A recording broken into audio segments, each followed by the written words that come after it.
Hello everyone, আসসালামু আলাইকুম। আশা করি সবাই ভালো আছেন। রমজানুল মোবারকে সবাইকে জানাচ্ছি আন্তরিক শুভেচ্ছা অভিনন্দন। আজকে একটা বিশেষ রোগ নিয়ে আলোচনা করব, যেটার কারণে সারা পৃথিবীতে অসংখ্য মানুষ মারা যায়। স্পেশালি যে ডিজিজটাতে আক্রান্ত হয়ে আমরা অকালে অনেক মানুষকে হারিয়ে ফেলি। তো আপনারা নিশ্চয়ই বুঝতে পারছেন কোন রোগটার কথা বলছি। অফকোর্স হার্ট ডিজিজ, হৃদরোগের সমস্যা।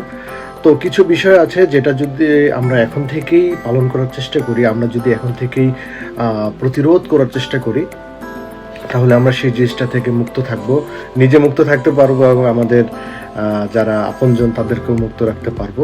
সো আমি কিছু বিষয় নিয়ে আলোচনা করব যেটা আপনারা অনেক মনোযোগ দিয়ে শুনবেন। সো কি করতে হবে আপনাকে হার্ট ডিজিজ থেকে নিজেকে মুক্ত রাখার জন্য? নাম্বার ওয়ান আপনাকে ডায়েট মেনটেন করতে হবে, আপনার ওজন কমাতে হবে। এখন অনেকেই বলে যে ডায়েট মেনটেন করা, ওজন কিভাবে কমাবো, রাইট? সো নাম্বার ওয়ান যেটা আমি বলছি, ওজন কমাতে হবে। সেটার জন্য প্রপার ডায়েট আপনাকে সিলেক্ট করতে হবে। বিশেষ করে ভিটামিন মিনারেল সমৃদ্ধ খাবারগুলো খেতে হবে। খাবারে দেখা যাচ্ছে যে ম্যাগনেসিয়াম, পটাশিয়াম, ক্যালসিয়াম এগুলো থাকতে হবে। এবং সবচেয়ে মজার বিষয় হচ্ছে যে চর্বি জাতীয় খাবারগুলো আপনাকে বর্জন করতে হবে। যেমন দেখা যাচ্ছে যে সেখানে চিজ থাকতে পারে, বাটার থাকতে পারে, অথবা স্পাইসি ফুডগুলো আপনাকে বর্জন করতে হবে। কারণ চর্বি জাতীয় খাবারগুলো বডিতে কোলেস্টেরল, ট্রাইগ্লিসারাইড, জিজিটিপি এই সমস্ত যে উপাদানগুলো রয়েছে এগুলোর অ্যামাউন্টটা বাড়ায় এবং একটা সময় ফ্যাটি লিভার থেকে শুরু করে অনেক সমস্যার কিন্তু সৃষ্টি হয়। সো চর্বি জাতীয় খাবারগুলো বর্জন করতে হবে, যেটা আপনাকে বিশেষ করে আপনার বডিতে হাইপার টেনশন এনে দিতে পারে।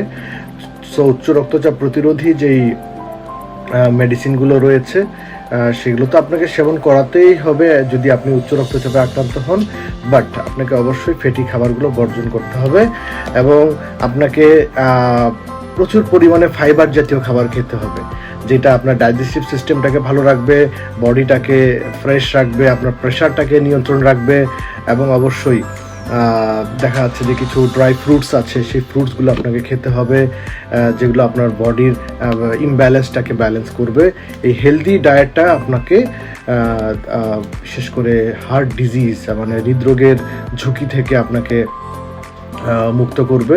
এবং অবশ্যই খাদ্য লবণ খাওয়া যাবে না।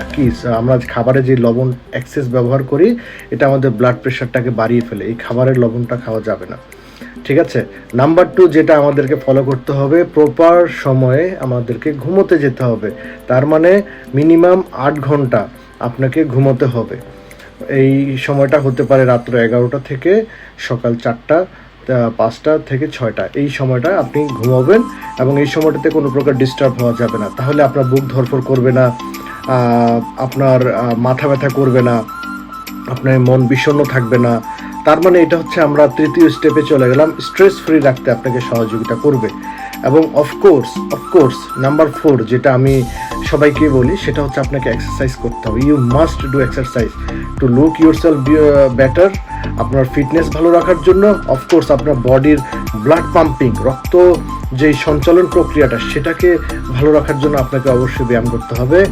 এবং অবশ্যই আপনি যখন ব্যায়াম করবেন, আপনার বডির স্ট্রেংথ বাড়বে, আপনি যে কোনো কাজে স্বাচ্ছন্দ্য বোধ করবেন, আপনি নিজেকে স্ট্রেস ফ্রি রাখতে পারবেন। এবং অফকোর্স যারা এক্সারসাইজ করে তাদের ঘুম ভালো হয়। এবং অফকোর্স যারা এক্সারসাইজ করে তাদের বডিতে যেই কোলেস্ট্রল, যেই লিপিড, চর্বিগুলো রয়েছে, সেগুলো যেই লো ডেন্সিটি লিপোপ্রোটিন যেগুলো রয়েছে, সেগুলো কিন্তু বার্ন হয়।